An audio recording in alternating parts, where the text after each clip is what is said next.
I was meditating on my journey in the Lord and listening to some other people describe their journey and where they came from and where they are today. And the Lord just gave me this insight that I've kind of overlooked before, even though I talked about it, it just didn't hit me. Which is interesting. It really just comes to show you and me that we don't know everything. Even though we may say something, we don't even understand what it means until the Lord gives us a revelation. All revelation comes from Him. Remember the disciples that sat down to eat with Him and did not recognize Him. They were looking at Him, didn't know it was Him until He opened their eyes. So the revelation here is that no matter where you are in your journey and how you identify yourself, none of us are there.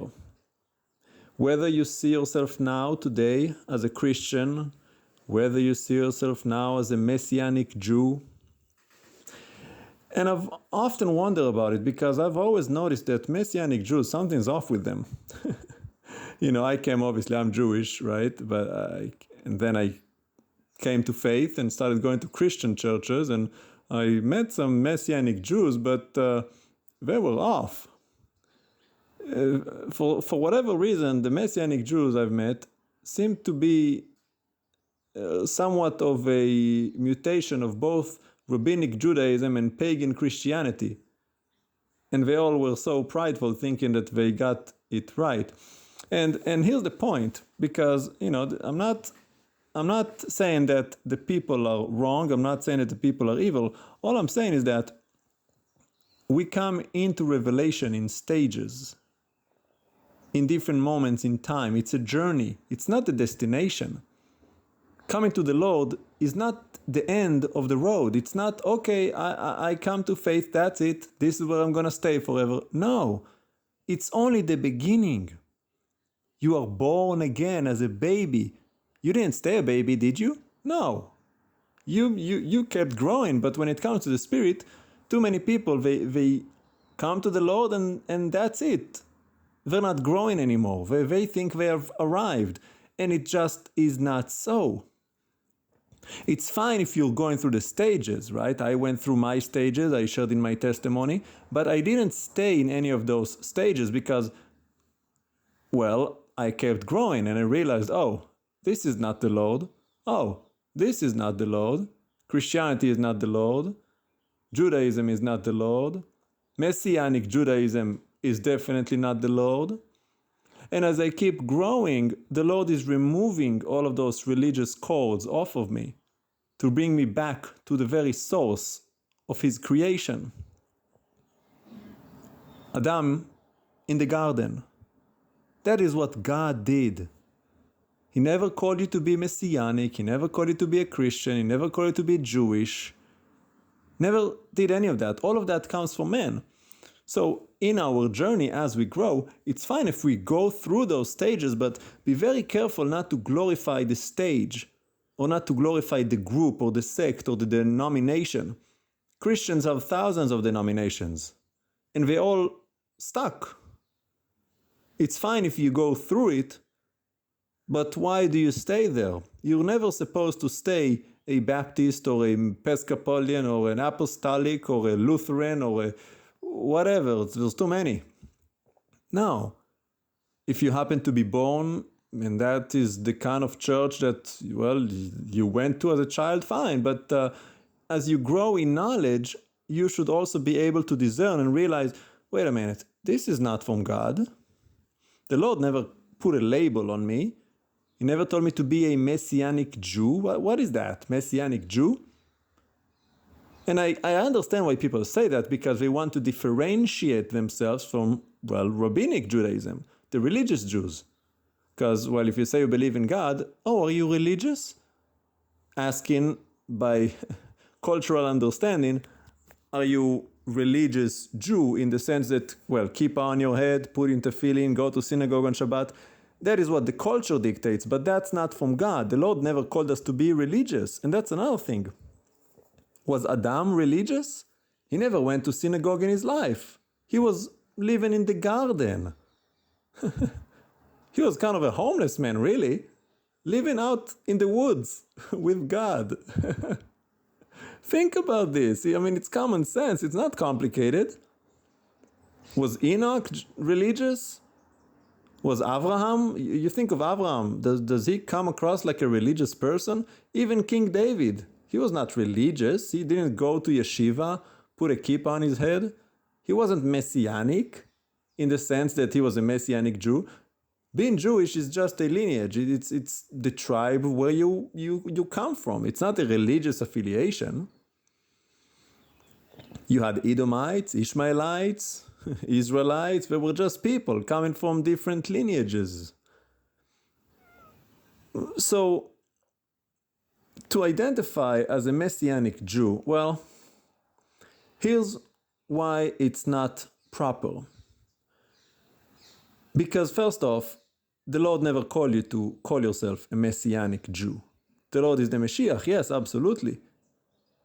But if you actually read what he said, I call you sons and daughters of God. Familial term. The Lord created families. Parents, raise up your children in the Lord. Never told them to put any labels. Oh, you gotta be Messianic Jews. No, that came from Antioch, from the unbelievers who gave those titles to the believers as a derogatory term, to insult them. Kind of like saying, oh, you Messianic people, yeah, you believe in the Mashiach, you Messianics, you Christians. It's a derogatory term, kind of making fun of them by people who don't believe he is the Mashiach. You leftists, you Trump followers, you Leo progressives, right? It's an insult. They did not call themselves Messianic. They said we are followers of the way. Because there's only one way, in the same way that there's only one God. There's only one creator of heaven and earth, and there's only one way to get back to him, and that's Yeshua. So as a follower of Yeshua, I'm not a Messianic Jew, despite the fact that Yeshua is the Messiah. I don't identify as a Messianic Jew. I'm just a son of God. I'm a man of God. I don't affiliate myself with a religion because the Lord never gave me this affiliation. He just said, I'm his son. He is my father. Family. Real simple. Family is from God. Religion is from man. So, as you continue to grow, remember, you are going to go through stages. You don't jump from, kindergarten to your PhD overnight. You have to go through first grade, second, third, etc. But with every grade, the onion layers should be peeling off of you. You should become holier and holier, carrying less and less of the world, and looking less and less like the world. Pop culture. When I came to faith, I used to wear all of these godless brands. Not gonna mention names because it doesn't matter, but popular sports brands. And as I kept growing, I started changing brands to even less popular brands, and now I don't wear any brands. I don't wear anything that has any logo on it, because why would I? Why would I promote somebody else's brand? I'm a servant of God. And I don't wear any religious paraphernalia either. I don't go around with the kippah. I don't have any crosses. I don't have any tefillin. I don't need it. The Lord never told you to put a bumper sticker on your car so people know you're a Christian. He never told you to do any of these things. Your testimony is in your character, in your spirit, in who you are. I don't need something external. That's idolatry, really. Making an idol of something to represent my faith. That's not in the Torah. That's not in the Word of God. Yeshua didn't walk around with religious artifacts to identify so people know he's religious. He wasn't messianic anyway. He was the Messiah. You don't need any religious symbols and iconography. Adam was not wearing Stars of David, walking around with the kippah or a cross in the garden. He was just himself, the way God made him. And that's the goal. That is where we're going back. See, the New Testament is really the Old Testament, and the Old Testament is the New Testament. Because the New Testament brings us back to the old way of being, before the Old Testament, which was the Torah, after the fall into sin. So it goes in reverse. The end is really the beginning. We go back to where we came from before we fell into sin, before religion was created. The Lord came to abolish religion, get you out of this spider web of man's concoction, man's tradition, man's idolatry. And that's okay. If you're not there yet, you're growing. I'm not there yet. We all are growing. We all press towards the mark, as Paul said. I press towards the mark. And as I grow, more and more layers are shed off of me. I give up more things. I stop doing things that I've done before. I'm constantly growing. My taste in music has changed. I used to listen to all kinds of music. Then I kind of changed it to more clean songs. Now I only listen really to worship songs. I don't listen to anything worldly. I don't enjoy that. It feels empty to me. It feels like I'm stealing glory from God, singing about anything but Him. That's just me. You don't have to agree with me. I'm just saying how I see it. And and between Stephen and I, we just the two of us have thousands of songs to listen to, so I'm never without a song. And we obviously listen to other people's songs that are holy, gospel songs and old hymns and all kind of Hebrew worship songs and other people that are holy. Yeah, we listen to all kinds of songs, but it's not even about listening to the song as much as it is the spirit that I'm worshiping the Lord with. Most of the time, I sing to the Lord without listening to a song. Because listening is really for me. Singing is for Him. Right? I used to listen to music all the time. Oh, music. You always got to have the music. Now, I don't have music playing 24/7. I play maybe a song a day, maybe 2 songs a day, and maybe sometimes I go 2-3 days without a song. I'm just singing in my spirit, singing with my voice, and just give glory to Papa. I don't need to listen to somebody else playing. That's not worship. That's just for you, for your energy, for your feelings and emotions, to get stirred up and riled up in the music, get carried away. That's not worship. Worship is you worship. Not as a performance, but because you truly have your spirit dedicated, devoted, and pointed towards the Lord to give Him the glory and exalt His name. So all of this message really to come to help you realize that you have to work out your salvation. It's a journey, not a destination. You're born again and begin to grow. And you never get there. It's an endless journey of growth. Push towards the mark. You're not going to get there, so don't ever stop going thinking that you got there. Oh, I'm a Messianic Jew, I'm fine. No, you're not. No such thing as being fine. Keep going. What did Peter say? Oh, you have the fruits in the Spirit? Do more. Oh, you're doing good? Do more. Oh, you have this? Well, keep growing. Have the fruits in increasing measure. You should be better today than you were yesterday and be better tomorrow than you are today. And that is the sign of a good and productive tree that bears good fruit. If you're not doing that, something's wrong with you. If you're still struggling with the same things you've struggled with 2 and 5 years ago, something's terribly wrong with you. It's fine to struggle with something, but there should be signs of growth. Do you still get hung up over the same tiny things that people say to you, people do to you? Those small things still bother you? Why? You should be growing in your character. Be able to endure more. Be more hard-skinned, soft-hearted and hard-skinned. Don't let the small things bother you and have a good and big heart to bless even those who curse you. Those who are hard to love. You know those people. They're just, they get on your nerve. But yet when you grow, you just look at them with a smile and just kind of have pity on them. Oh, you poor thing, let me make you something to eat. Despite them being nasty, doesn't matter what they do, because you're the bigger man, you're growing. And that's a sign that you're connected to the Mashiach. So praise Papa, I hope and pray that you get what I'm saying and don't get so offended that you start getting all, stiff-necked and rebellious, as so many do.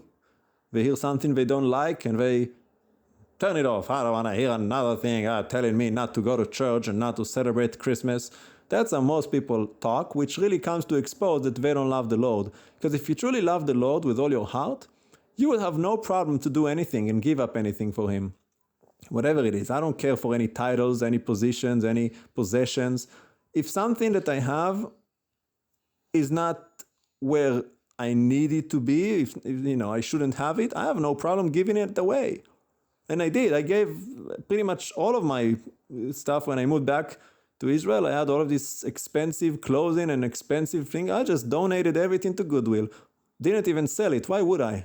Just take it. It's fine. I don't care. I don't need those things. I don't value things like that anymore. I used to. But as you grow, you should change. Right? Change. That's the key. So praise Papa. The guy was talking about how he meets some of the Jewish people who accept Jesus as the Messiah. He goes, but something's off with them.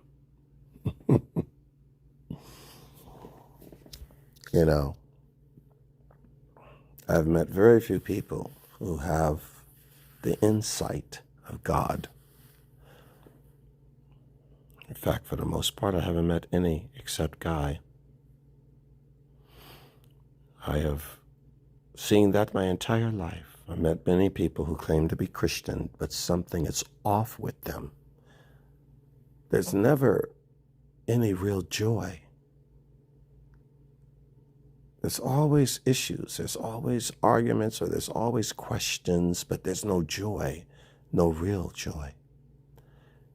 Even when they meet me or greet me, there's no real joy.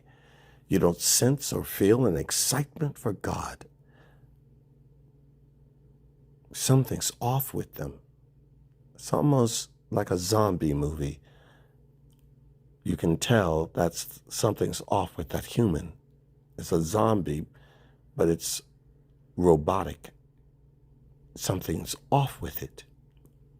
It's not quite right. And that has increased with every year. People really have no joy in God. They have a lot of questions. Some don't even have questions. But there's no joy in God. There may be some emotionalism over music, but even the world does that. But there's no joy in God. And if there's no joy in God, there's really no joy about you. There's no joy in God. Not excited about righteousness the way they were excited in their sin and their drugs and their money making and their partying and their sports. There's just no joy. After all, when they were in the world, they weren't sitting around arguing with their drug dealers and all of the things they were involved in, and they didn't even interrogate it like they do when they meet me. No joy, no real joy in God. It isn't enough for them that their soul was saved. Now they're arrogant, but there's no joy. They have questions that they really shouldn't have because there's no joy. And I find them, they're always more suspicious of me. There are people that know me that can't wait to have a fight with me about almost anything. And then there's people that don't know me that they can't wait to interrogate me almost about anything. No joy. And yet I meet people who do not know the Lord and don't come from religion. And they are giving me testimonies. And they almost seem excited when they see me every time I walk into their store. There's others, just different. I'm inclined to believe that there is something in some humans, whether they're claiming to be saved or not, or rather they believe in God or not, but they're missing something. They are missing like a zombie. No joy, no real joy in God. It's almost robotic. And that is something that's missing. And I've seen people who follow Torah and they seem to be filled with the Holy Spirit. They have a joy about their faith. When I was in Israel, several. A few were Arabs, a few were Jews, several. Guy and I were in Haifa, going down a mountain on a gondola to the shore.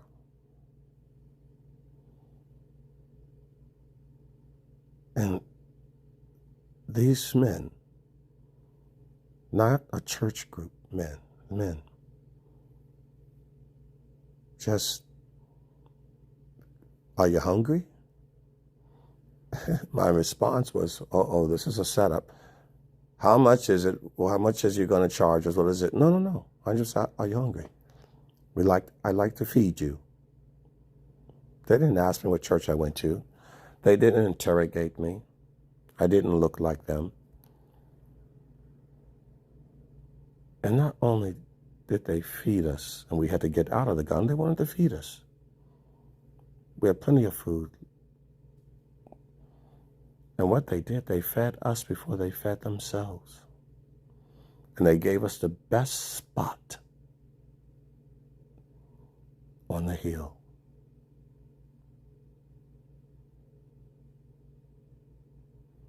Didn't ask for anything, just no other customer, us. Let's feed you. What would you like? This is what we have. You have your choice of this and that. What would you like? We weren't selling anything. They weren't selling anything. Kindness. There were so many kindnesses. And I think to myself, hey, what are these people doing? You know, when you're used to living your life that way, because that's what I do, you're not used to it being done back to you.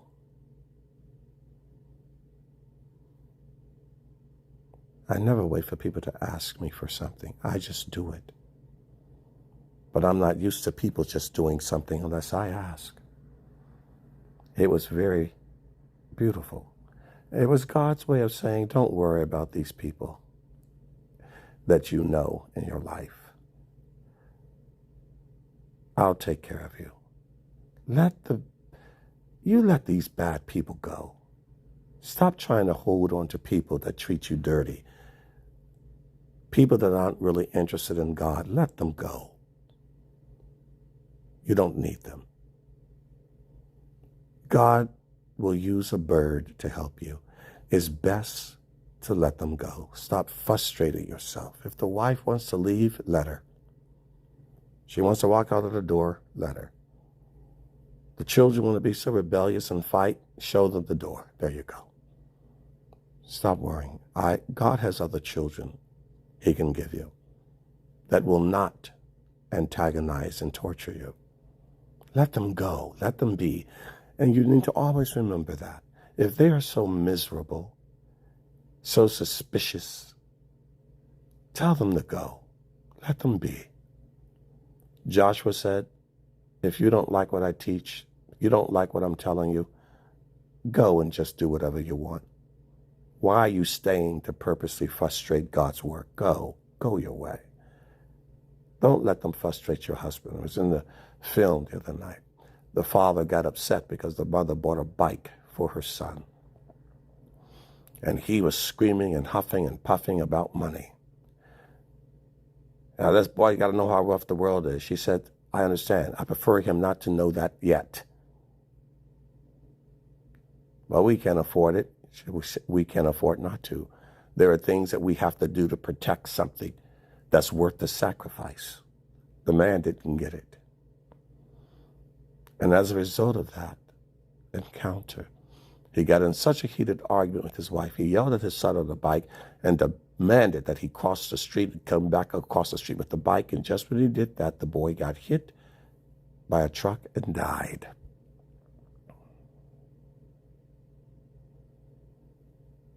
You have no idea what you're doing in life.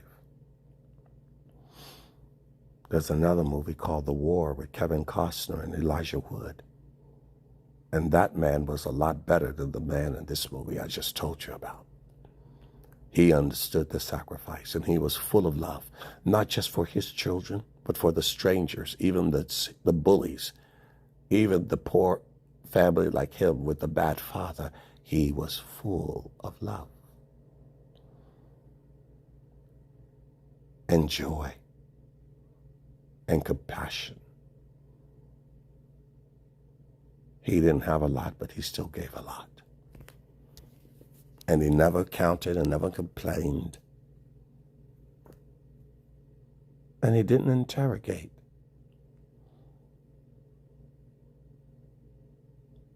The joy of the Lord is missing in most of your lives. The joy of the Lord is your strength.